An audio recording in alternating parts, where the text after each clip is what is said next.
هر چې الله والی نو هغه ډېر د زړه د کومې نه لګېږي او ځکه بیا درته وایم دې خبره باندې مخکې تفصیلي خبره شوې ده د الله والو سره ژوند تېروه چې کله د باندې دا وخت راشي د دنیا نه د رخصتۍ نو دقه الله والا به دې سم خدمت وکړي د الله والو سره ژوند تېروه او که ته صرف دنیا وایې نو ګوره داسې خلک هم شته چې خپل بچي دغه ټینګ کولو خواله نه راځي خپل بچي بل اوس یو کس راغلی و د امریکې نه او موږ سره خبرې کولې بعض ملګري ناست و مجلس کې چې کومې قصې بیان کړي چې یعنې یو سړی د مسلمانانو ملک پرېږدي لاړ شي امریکې ته دا اکثر مسلمانان لږ نه یم اکثر مسلمانان دې ته انتهایي خوشحالېږي چې وي موږ د انګریزانو ملک کې یو هلته لاړ شي وایي څه کوي چې دا بچي چې سبق وایي دوی نه انجینران جوړ شي او دا دغه سرو سپینو په منځ کې ژوند تیر کړي نو دوی به مخکې شي دوی به ترقي وکړي دوی به دنیا وګټي نو هغه دا وایي چې یو کس مړ شو ما ته ښځې او بچو ټلیفون وکړو چې سړی مړ دی که ته ورسره هر څه کوې کوه دا هغه دی چې دوی بولي دي هلته او دوی لپاره دا ټولې منډې وایلې وایي که ته ورسره هر څه کوې کوه اوس مړ دی وایي ما ورته چې بس سبا به ولم به سبا به له جنازه ورکړو اوس ټایم ناوخت دی وایي د سبا نه لیټ کوې وایي ما چې ولې وایي سبا د یو هلک د یونیورسټۍ ورځ ده اخري ورځ دی د اوس پروګرام دی هلته نو دغه پروګرام بیا به موږ دغه پروګرام له موږ زموږ خو به یې جنازې له نشو راتلی هلته پروګرام ګډوډ کېږي دا جنازه پاتې کېدی بلې ورځې ته او که نه زور لګوئ به تاسو چې ورسره څه کوئ که نه لیټ کېږي بالفرض شریعت کې گنجایش نه وي نو بیا چې ورسره تاسو څه کوئ ویې کوئ که ته دې سوچ کړې چې زه به صرف دې بچو پورې نښتی یم او به دې ښځې پورې ګوره په دې صرف کار نه کېږي دې ته غوږ کولا وکړه زه بار بار دې خلکو ته یم زه یم ځان لیوني مه جوړوئ خپل آخرت مه تباه کوه بچې کته او بچې بره او ښځه کته او ښځه بره او ښځه او بچې او ښځه او بچې او ښځه او بچې صحیح ده زموږ ذمهواري د ښځې او بچي خیال به ساتو خو څه حدودو کې د ښځې او د بچي به دومره خیال ساتو چې ځان پکې نه خرابوو خپل آخرت نه تباه کوو دا بچې ما سره په قبر کې والله که یو منټ هم تېر کړي راوله غټ دعوېدار چې زه به پلار مین یم او د دې پلار سره دې به قبر کې یو منټ سملي خاوره دې پې ور واچوي ځه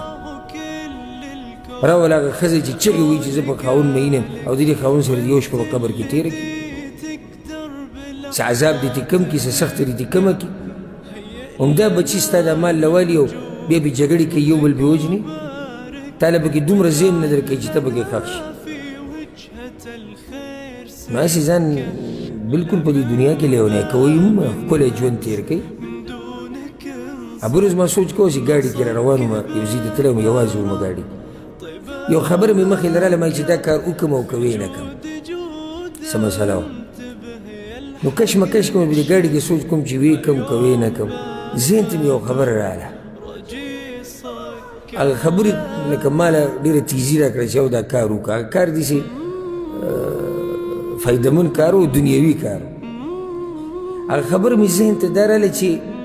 دا ژوند صرف یو پیر تېروم بیا خو زه نه راځم د مرګ نه بعد زه خو دې دنیا له صرف یو پیر راغلی یم بس بیا خو زه نه راځم زه خو چې د دنیا لاړم قصه ختمه شو نو چې یو پیر ژوند دی ولې ښایسته نه تېروم یو پیر ژوند دی ولې ته مزې نه الم د شریعت په حدودو کې دننه بیا خو نه راځم زه دې دنیا ته نه دا ځواني بیا راځي نه دا طاقت بیا راځي او نه دا روغ صحت بیا راځي یو پیر ژوند دی ښایسته یې تېر کوي هسې په ځان باندې دنیا او آخرت مه ګډوډ کوئ دینداري کوئ ورسره د دنیا نه حلالې مزې اخلئ او د ښځو او د بچو دپاره دومره کوئ چې د هغوی ګزاره پرې روانوي خو د هغوی د لاسه خپل آخرت مه تباه کوه بعض یعنې یو خو هغه سړی دی چې خپل آخرت یې تباه کړو دی خو تباه شو د ده نه بیا زیات بدبخت هغه دی چې آخرت هم تباه کړي او دنیا هم تباه کړي دنیا هم تباه کړي نو نه د دنیا شو نه د آخرت شو دنیا کوه مزې ترې واخله بچو له رزق ګټه د بچو خیال ساته د هغوی تربیت کوه د ښځې ذمهواري ده په موږ باندې موږ به یې خیال ساتو رزق به راوړو د الله په توفیق سره خو په حدودو کې دننه دومره حدودو کې چې زموږ آخرت پې نه خرابېږي زموږ دینداري پې نه خرابېږي زه دې بعضو غریبانو ته وګورم په زما په والله زړه وسوځي ورب الکعبه زړه مې پرې وسوځي زه یم د دې غریب سړي څه ژوند څه ژوند شو دا یعنې د الله نه لرې کېده او صرف هغه ټک خطا مونځ هغه منځه کې چې مو ولاړي د کار سوچي منځه کې هم دغه سوچي په هغه منځه هم نه پوهېږي خو دومره لا ښه سړی دی چې جومات ته راځي خو جومات ته هم صرف بدن راوړي زړی بیا هم بهر په مزدورو کې او په کارونو کې پروت دی نو موږ د مزدورو د کارونو نه او د بچو د ساتلو نه خلاف نه یو دا خو یو شرعي ذمهواري ده زموږ په غاړه باندې خو دومره چې خپل آخرت پې خراب نه کړي او د دنیا مزې پې مه خرابوه د دنیا نه هم مزې واله ځکه چې ژوند یو پیر تېری ګورې بیا نه راځي د دنیا د ژوند یو پیر دی نو ښکلی ژوند تېر که دلته او د هغه همیشه ژوند دپاره ډېر څه وکړه چې هغه ژوند دې هم ښایسته شي نو دا هم ښایسته او هغه هم ښایسته داسې ژوند تېر کړه ما خبره څه پورې راغستې مسلمان په مسلمان باندې حق لري نو موږ مصروفه شوي په دنیا کې دومره چې دې حقونو ته هم سوچ هم نشته چې مسلمان غریب روان دی او د ده د اخرنی حق ادا کړو ما خبره دا کوله بیا دغې کې چې د الله والو سره دوستي وکړه نو د اخرنی خدمت به له ډېر په جذبې سره وکړي کله نه کله بچي هم سړی پرېږدي په دې ځای کې ښځه هم سړی پرېږدي په دې ځای کې ځکه چې هغه ښځه هغه بچي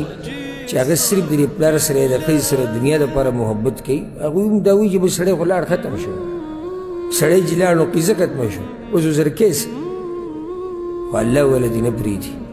دا خو ته مړي دا خو ته مړي لا او چې ژوندی او په مسلو کې ډوبې او سختي د باندې وي که نه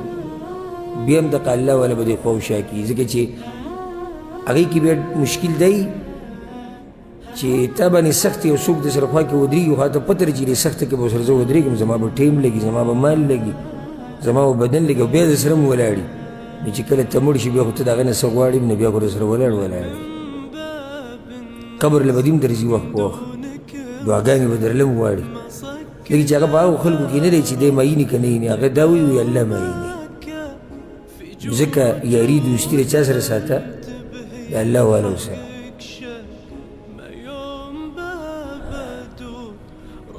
ها دې حدیث کې دا دی چې چا درې پیرې اوچت کو دا مړی نو حق ادا کو درې پیرې اوچتول به څنګه وي لکه ټیم په ټیم اوږه ورکړي ستړی شو بل له یې موقع ورکړه بیا اوږه ورکړه بیا ستړی شو بیا بل له موقع ورکړه دا طریقه ده وقد روي في شرح السنة او دا روایت امام بغوی رحمه الله په شرح السنة کې راوړی دی أن النبي صلى الله عليه وسلم حمل جنازة سعد بن معاذ بين العمود